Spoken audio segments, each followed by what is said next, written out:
So, good morning. Good morning.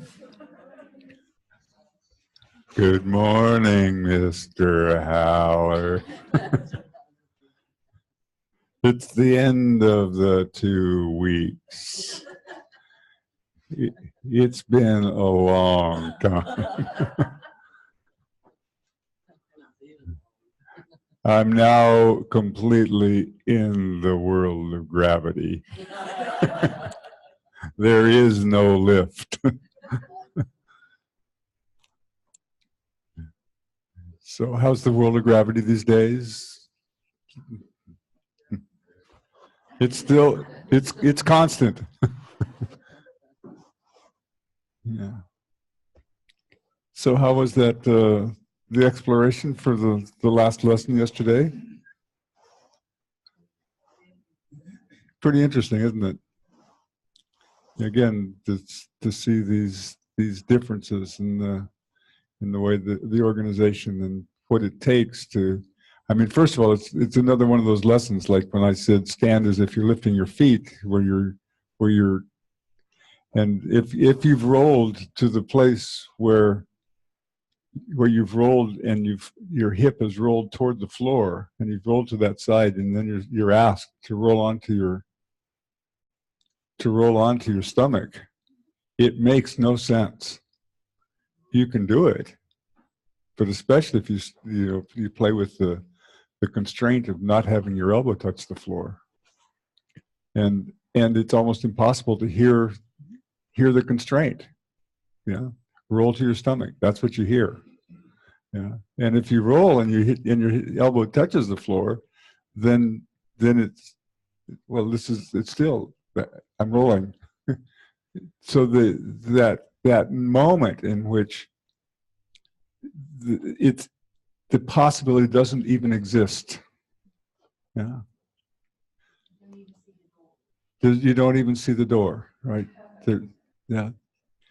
And there are, numbers of lessons that are like that, where the notion in the lesson is just simply not available in the way that you experience it. Yeah. Which is a great opportunity. Which is, what is it that's, how is it that you begin to include something that's so novel into yourself, and of course, in order to do that, just as we've done all week long, something has to be stopped. I mean, in some way, you have to suspend something so that another possibility can be entertained. So, all right. Any questions or any observations before we do a little ATM this morning?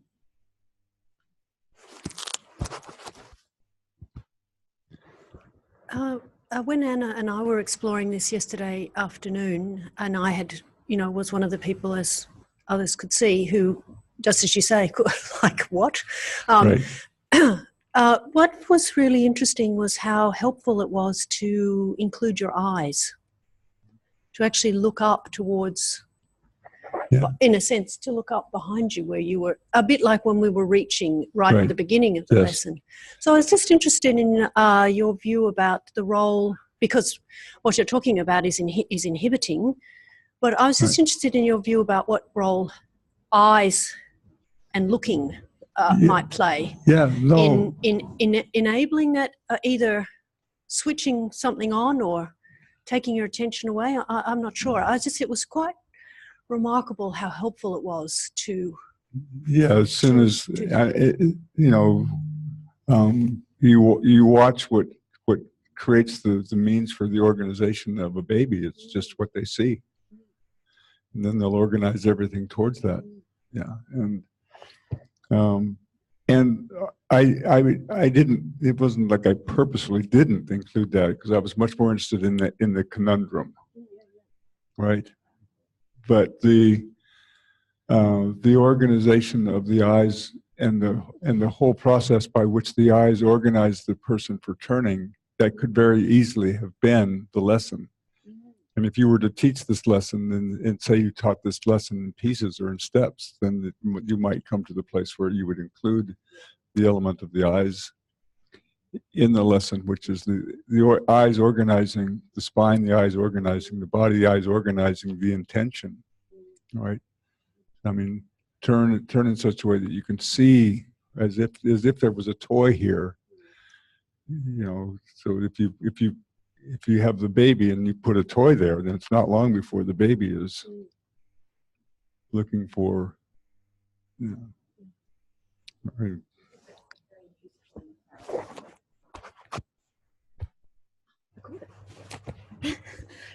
Just using your eyes for me, or having a function of some sort, you know, like you said, imagine reaching for a light bulb, Right. or, you know, lifting a shelf or bending down to do up your shoelaces, anything like that takes any cognition out of it. You just able to manage those moves without, and as compared to sort of saying, you know, roll your hip and put your weight to the right or whatever. Right. I think a lot of people would relate to that. Right. See, I mean, I can turn and look to go and do. Yeah. Now, the whole process of turning to look to go and do has within it a whole organization. And that whole organization is perfect. It's not, it has within it the element, though, that I pressed against the floor. Yeah. And I started to go. It doesn't mean that I turned and lifted myself and made it so that I was lifting myself away from the floor. So again, with it, in my way of thinking, we have to make these distinctions. I can automatically entertain my way of being in gravity with the floor and still not understand how to make it so that for myself, the experience of such that as I make the movement,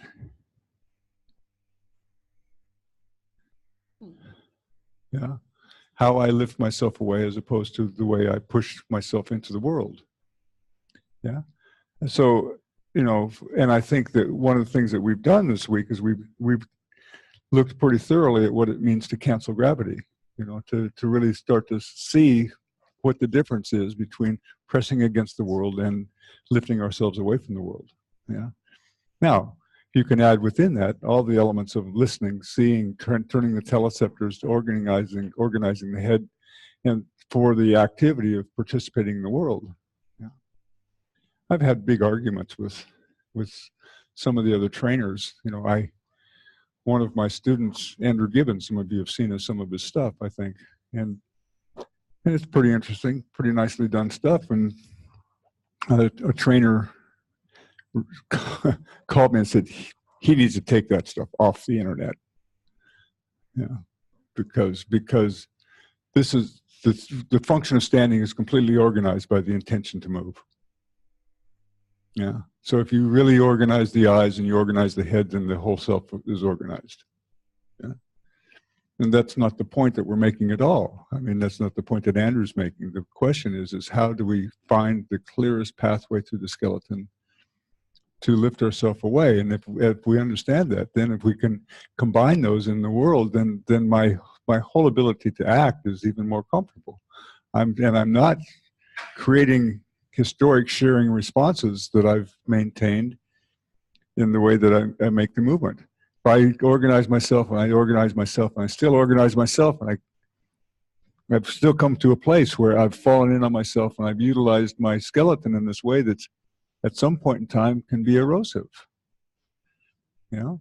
And I believe these underlying patterns exist within the intentional act.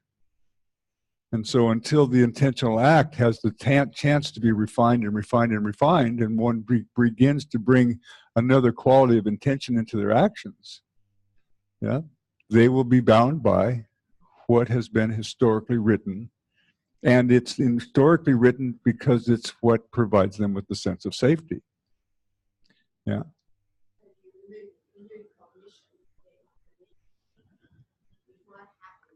Can you throw the...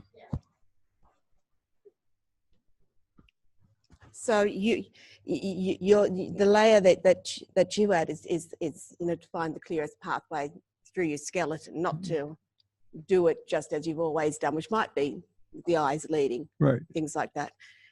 If you remove the need to think about it, and that's what I was suggesting, is that when there is the intent is to do something, then you can add those other layers of, which is what you do, Yeah. but with lightness or with something else. That's how you add it. But if there are other layers of, making sure your eyes are this and your head's that, for some people, that will diminish their ability to attend to other things. Yeah, it will. I mean, in the process of practice, we oftentimes reduce down to small elements Sure, and then chunks. put them together. Yes.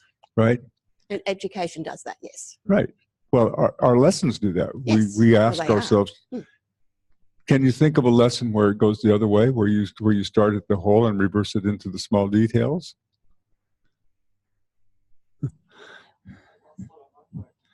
Yeah. Can you think of a lesson where the outcome is based on going the opposite? I'll give you. So this can be some things to play with, because there are lessons in which the opposite. Deconstruct. Yeah, the opposite of the outcome is given. The opposite of the outcome is the lesson.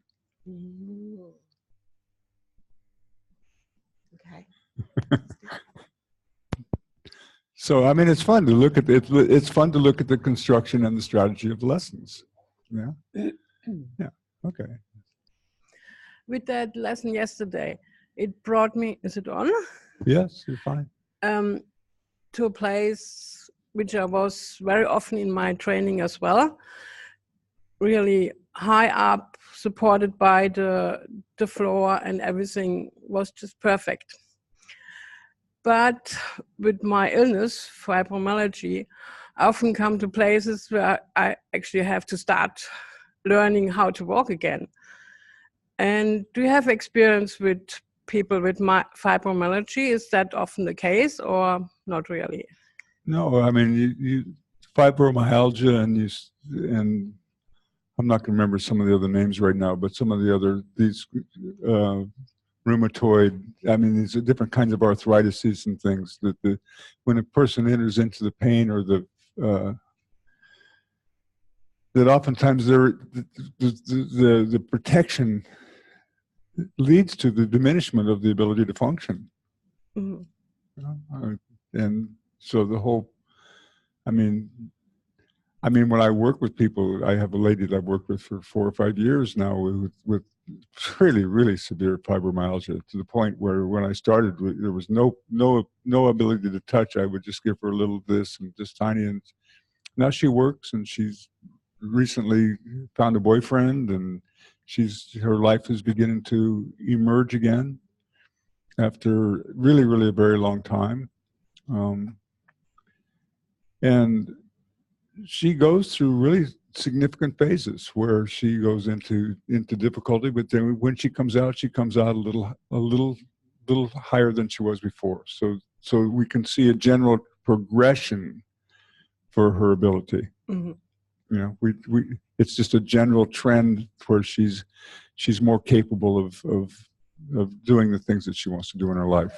But it really does have dips. Okay, cool. Yeah. That gives me hope. Yeah. Thank you. I'll go there because that's easier to throw. With the showing somebody else how to do that lesson yesterday. Yeah, I robbed you guys. Well, giving it became clear to me that the direction was, because you came along and just put a roller. I was sort of struggling with hand holds and how am I going to get her to do this. You just put a roller, and she just did it. Right. In the direction. So I understand that that direction is something which, if I know it in myself, yes, I can give it to her. Yeah, but I was just, I guess, I have a sense that how you show, how you hold is also important. Yeah. Yeah, I mean, I think this is your homework, isn't it? Yes. This really becomes your homework in the sense that you see the possibility. We don't have time. We could break the class down and we could take one thing and we could look at it into small details as to where exactly everything goes. And that's one way of teaching the material. I'm teaching at this point in time a general set of principles, and in the process, of course, look, if you have the person standing and you want the person to lift their pelvis, and you're rolling them across the pelvis, but you're wanting them to move from their foot up to their head, somewhere at the point in time you have to say, well, how can I? And if I need to do it for myself, I lie on the table and I sit here, and I'm sitting here and I'm going, well, what direction is it? If I want to come up to here, where does my hand have to be? And then I start to find where under myself, I find my sit bones, and I find, well, there's my sit bone. Oh, that's interesting. And here's the trochanter. And now it's the trochanter. If I think across, oh, now as soon as I touch across, then I go across myself. Was that going up? No. So I mean, so much of these things to where my hand goes comes from my own experience as to where is the shape that I want. And if I'm kind of, I think of the inside of myself, and I think of, well, what's the way that I would turn myself if I was going to lift? Because you remember there was a I think we did something here where we were in this position, and you were asked to lift, and you notice the moment that you lift, what's the first thing that happens? This falls. What do I have to do with myself to change my relationship with myself so that as soon as this movement starts, I am lifting my pelvis, yeah, as parallel to the ground. Well, if I'm going to do that, then what do I have to do in the way that my femur enters into my pelvis, and I can begin to find that possibility? Yeah. So I have to now, you guys as students have to make the leap. You know, the lessons, these ideas were in the lessons. So when you go through the lessons, now and as you go through the tape again, and you through some of this material, if you decide to go through it again, then it's your job to scour the lessons for how you're going to find this, and how are you going to, if it's in the lesson, then how would you provide that input to another, that if they were in that position, you could have them help them to find that potential. And can you see how that the femur has to be joined into, and how they have to organize that, and then where will your hands go to support that? And what message do you give? You can give a message that, like we said, the skin, if you touch it and you give it a particular message, the person anticipates based on your touch where they're going to go. Yeah. So you have to continue to find where your hands will be in order to elicit their ability to do something that they couldn't do before. Is it too difficult? I mean, it's not like you're at a massage school where you're learning exact direct things. This work takes a kind of a consideration for how will I evolve myself to make the support? How will I support a person's head? How will I find the support through their foot? How will I, when I'm sitting and I'm working? So am I going to work in such a way? How am I going to? I mean, this is fortunately or unfortunately the kind of silly ass that I am. But where am I going to be in such a way that I have the greatest ability to impact someone and make little changes for myself? And I can't tell you how many hours I've sat just exactly like this. Yeah, so that my fingers in my hand, and looking at the bones, and looking at the way that the bones form, and what it takes for me to take the cuboid and to move the cuboid in such a way that the arch would come onto it. I've got, if there's not a client there, then I mean, for years, these are the kind of things I can, and I imagine Moshe the same,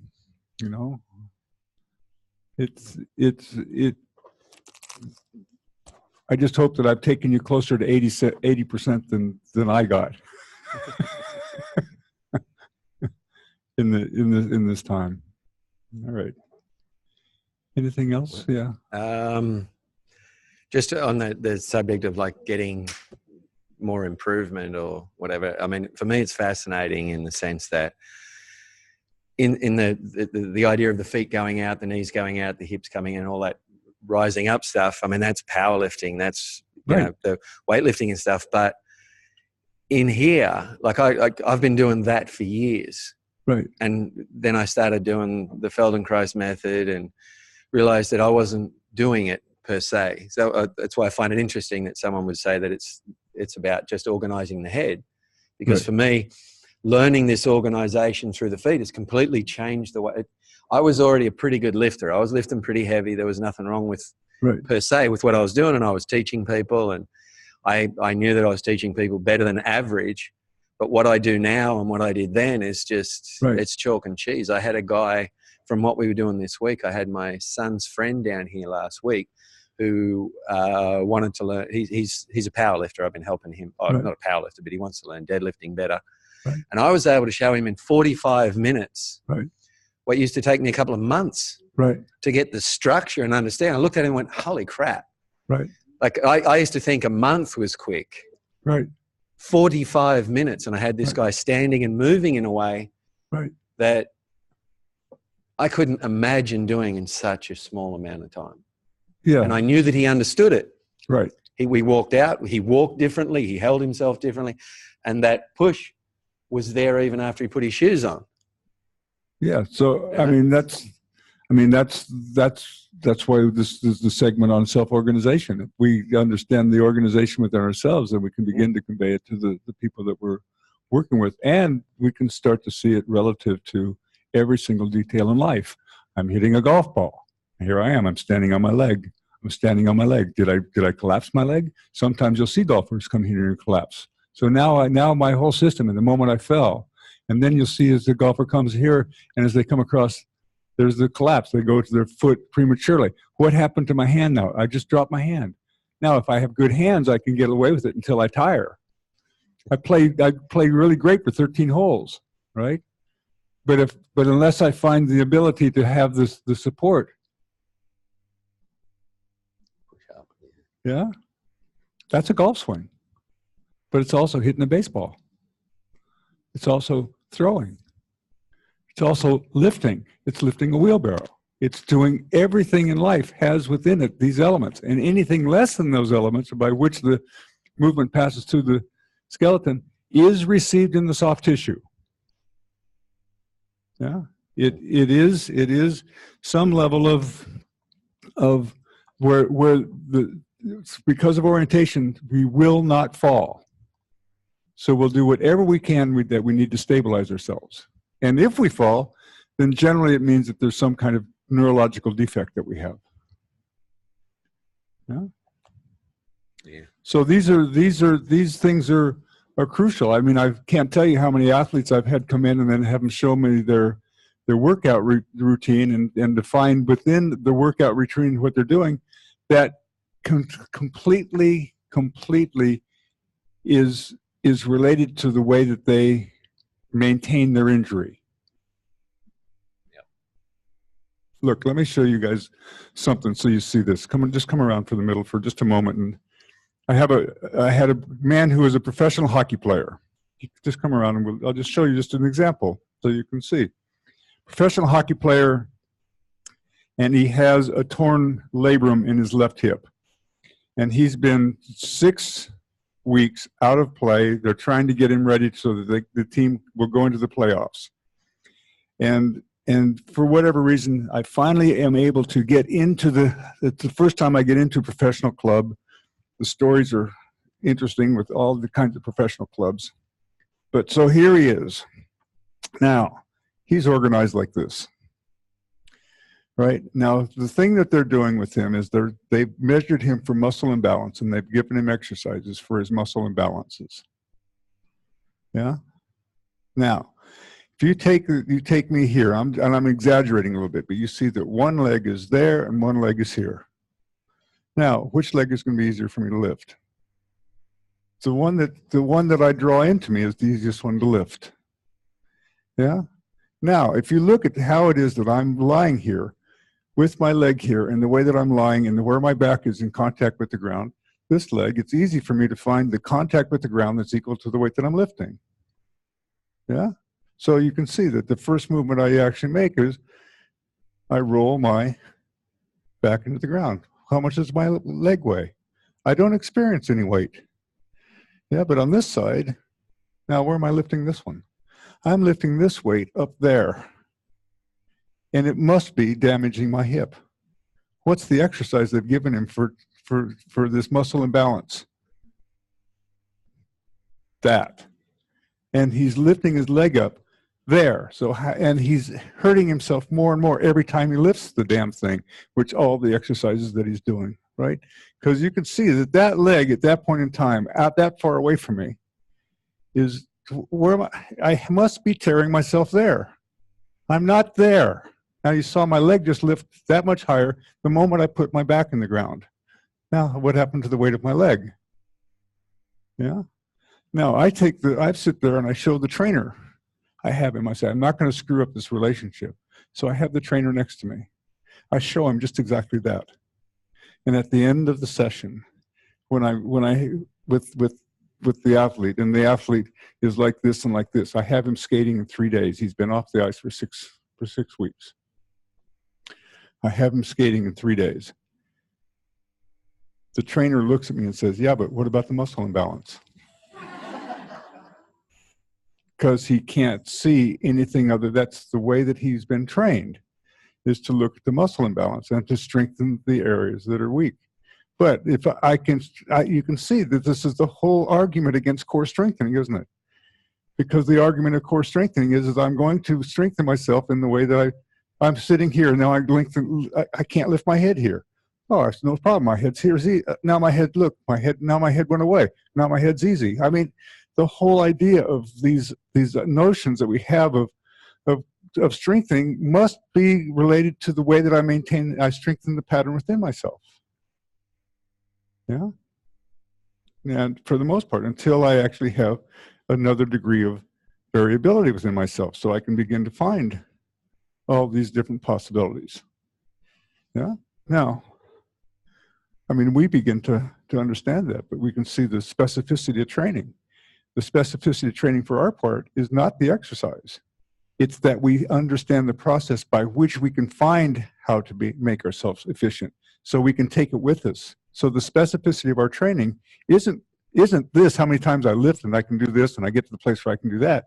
The specificity of our training is about the process in which we're training in. And you'll always take that with you.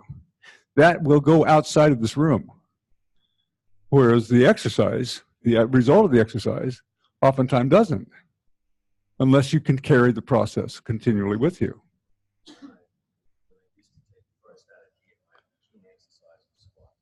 Yeah.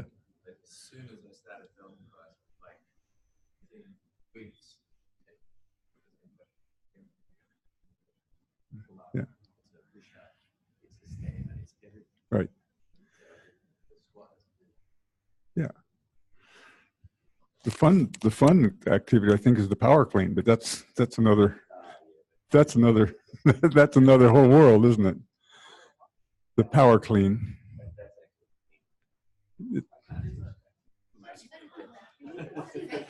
What's that? What is the power clean? Yeah, it's vacuuming, exactly.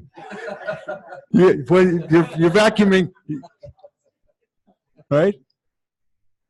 You just move the vacuum at one point really, really fast. Yeah.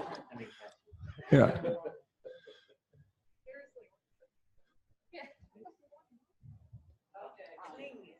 Clean.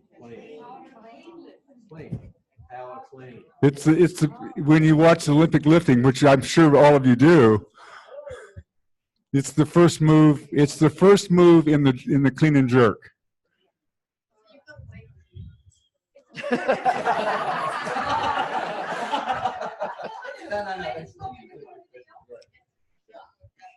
No, it's basically this, right? And the whole extension in such a way that you have this, and this is pulled all the way up, and then you drop underneath. And the whole process by which you drop underneath, the coordination of it is extraordinary. And you can't do it badly, but you can, if you do it badly, I mean, this is, how many, is CrossFit a big thing here in Australia now? The thing about CrossFit is they teach it so quickly and so well that it only takes 2 weeks. Sorry. It only takes 2 weeks to learn it. Whereas when I'm teaching it takes months. Yeah, I understand. I've had horrific injuries, people with horrific injuries. I mean, a beautiful young woman, 18 or 19 years old, a ballet dancer, and studying dance at the university, and she goes with a friend to a CrossFit class, and they've got her doing power cleans or doing cleans, and she destroys her back. Yeah. Which has destroyed her ability to dance at this point. So, I mean, absolutely destroyed her back. Yeah. So now they have boot camp where they do that sort of crap in a park. So it's different now. So okay, so yeah, we can go off on all this stuff, but the point is that our ability is to decipher these things, that we can look at. There's no reason that you can't take what you know and help a person who's an athlete or a dancer in every way, because you'll still see that in some way there is a way in which they don't come over themselves. You'll see the person who pirouettes and comes over herself, and then comes, now how am I going to come over myself? Where am I? I didn't get over myself. I'm outside of myself, and my head's inside myself. I can't pirouette from here, and the dancer won't know the difference. Can't find that they haven't set themselves up in the same way because they've made a subtle change in the way that they come onto themselves. Now, as you become more and more precise in your ability to see that, then you can help them find the clarity and the specificity of the movement for them. Yeah. Go to their classes. You'll really learn a lot about specificity. All right. All right. Please come lie on your back.